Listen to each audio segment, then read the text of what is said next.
Hey guys, what's up? It's the Cubic Nerd back for another tutorial, and in this tutorial, I'm going to be teaching you how you can solve the Pyraminx cube.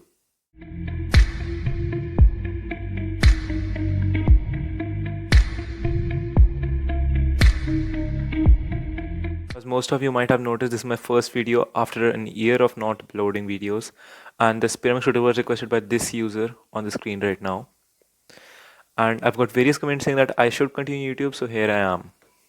So before we get into solving Pyraminx cube, you should know how to solve a 3x3 Rubik's cube. I recommend learning it by my tutorial, which is in the description down below. And if you do not know how to solve a 3x3 Rubik's cube, you can still learn the Pyraminx, but it will be a lot harder. So to start off, you must know the basics. A Pyraminx is a cube which has 4 sides which are shaped like triangles. The 4 colors are yellow, green, blue, and red. As you all might know from my 3x3 Rubik's Cube, the 3x3 Rubik's Cube has 3 types of pieces: the centers, the edges, and the corners. The Pyraminx also has 3 types of pieces: the centers, edges, and corners. But these corners are not entirely called corners. They are known as tips. These tips can be rotated anyway, and there are 4 tips on the cube. So these pieces, as I told you, are called the tips. These pieces, which have 2 colors, just like the 3x3, are called the edges. So there are 3 edges on each side: 1, 2, and 3, 1, 2, and 3, and so on. So each side has 3 edges, and these are the centers. There are 3 centers on each side, and these centers are interconnected. This, and this are connected, and this, and this are also connected. The centers do not change their positions, they stay in the same place. So, important note, unlike the 3x3, this cube has 3 centers on each side. So you must remember that. When you start learning the Pyraminx cube, you should first take a moment to notice how it moves. It is very different from a normal Rubik's cube, so you should recognize how it moves. So now we can move on to the notations. If you already know how to solve a 3x3, you will find these much easier to memorize. So this has pretty much the same notations as the 3x3 Rubik's Cube, except it does not have a few. The notations on it go like this. So U and U prime. The upper layer is U and this side is U prime. Then this right side up is R, which stands for right, and then below is right prime, R prime. Then left is the opposite of right. So if right is up and right prime is down, then left is down and left prime is up. So these are the 3 basic notations you'll know for the algorithms in this tutorial. And by the way, there's only 3 algorithms you'll have to memorize. Now that you know everything about the Pyraminx cube, we can move on with solving it. So now we have a jumbled Pyraminx cube and we can move on solving it. So as you might have realized, a Pyraminx cube is solved in 3 layers. So the first layer is this one, which has 3 tips, 3 centers, and 3 edges. This is the first layer. The middle layer is the second layer, and this, which is just a tip, can be called the third layer. Well, not really, but it can be called the third layer. All that, we'll start with the first layer. So the first layer we'll be doing as yellow. So we have one yellow center here, one center here, and one here. So these 3 yellow centers should be in the same phase. So how we should proceed with doing that will mostly be common sense, so you can figure that out yourself. But there is a case where you will run into a slight problem. Most of the times in a Pyraminx Rubik's Cube, the centers will just be scattered around somewhere. So for example, here we have this center, and this center. So we can just move this one up to match it with this one. And then here's the third one, and we can move this one here. But there's a case which you will run into, as I told you, and that I'll be showing you now. So this is the case where you can get 2 centers together, but you can't possibly bring the third one over here. So you can even move this one here, Now you have two, but you can't move this one over here. So there's a small set of moves you'll have to memorize for this one. This is not a very common case, but you'll still have to know it. This was a case, and now we hold it like this. The one center which is alone on the bottom left. So it can be this one also. We hold this on the bottom left. Now we rotate this whole layer till we get these here aligned. So we can just move this one and this one. I'll show you that once more. So here you have this one center alone and these two over here. We can't bring these both over here. So what we'll do is we'll rotate this whole side while keeping this one in the bottom left. We'll bring this over here and then we can match these up just like we do. Now that you have solved your three centers, you can move on with the edges. So now for solving the edges, you'll have to look for the ones which have yellow in them. The ones which don't have yellow in them, like these ones, are irrelevant. So mostly you'll have them in your second layer and sometimes in your first layer too. Like for example this one, which is yellow and blue, which is one we require, but it's not in its correct spot. It should actually be here, but it's here. So those I'll show you how to insert later. First we move on with the ones which are already in the second layer. So here we have this one, which is yellow and green. It's already in the second layer.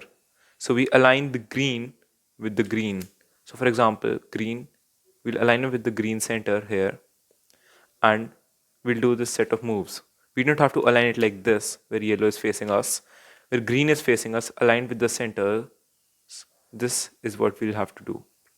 So this is a normal, simple set of moves rather. So if you have it on your right side, the moves will be this: L prime, U prime, L, and that will insert this.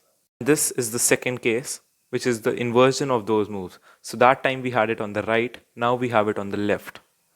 So there will be a pretty similar set of moves which will go like this: R, U prime, R prime, and that shall insert this one too. So these two were the cases I had shown you, and now for the third one we have it in the second layer. So we can move it to align it with the blue because it is blue and yellow edge, and then we'll do the same set of moves because it's on the right side, so we'll do the left algorithm. So we'll do the left prime, U, left, and that shall solve this. This is the case which I was talking about, which you might run into, where you already have it in the first layer, but it's not in its correct spot.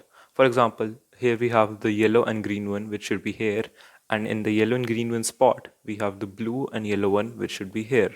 So you have to exchange these two. There's no algorithm for this.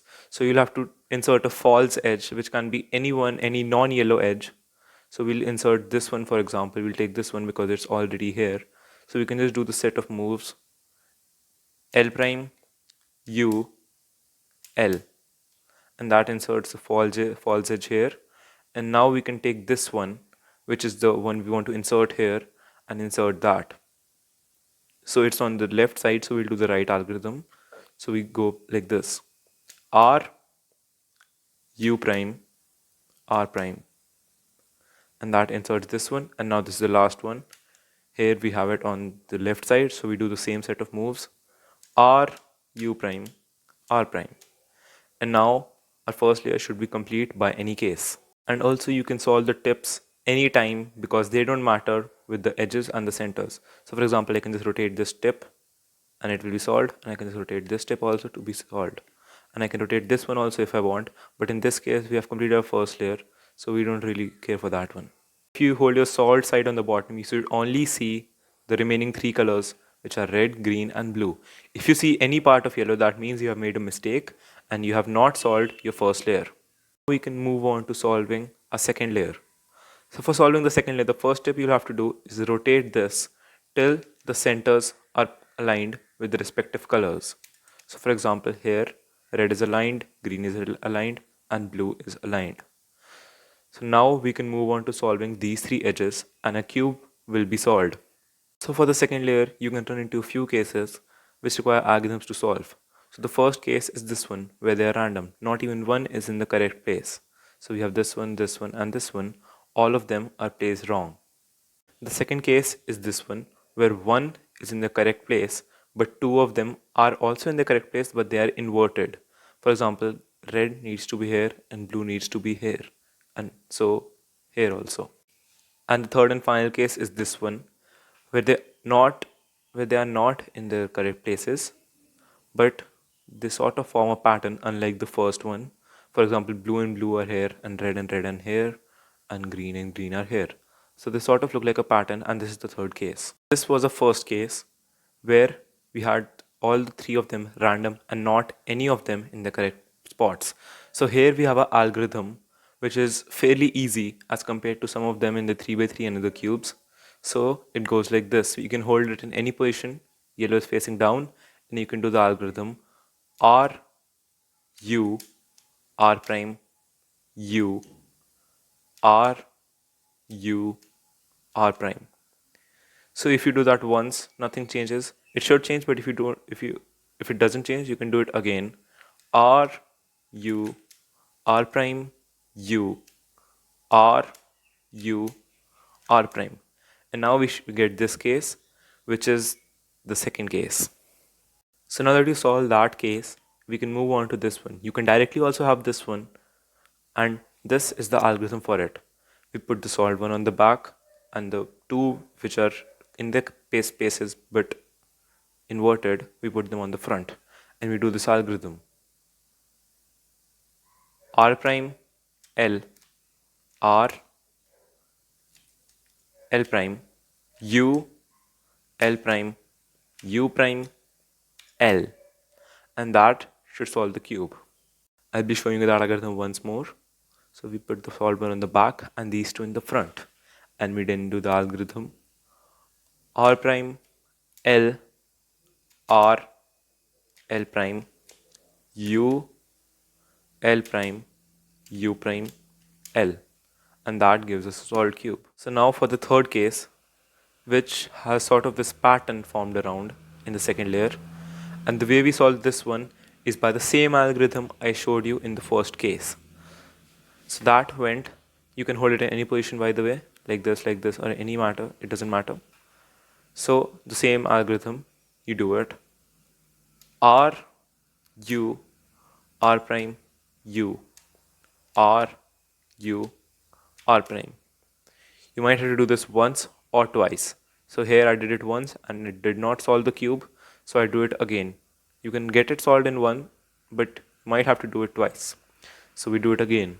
R U R prime U R U R prime, and that should solve a cube. Ladies and gentlemen, the tutorial in only 2 algorithms for the Pyraminx Rubik's Cube. I hope you found this video helpful, and if you did, please make sure to like, comment and subscribe, and do share this video to anyone who is in need of a tutorial. Thanks a lot for watching, and I'll see you in the next one. Peace out.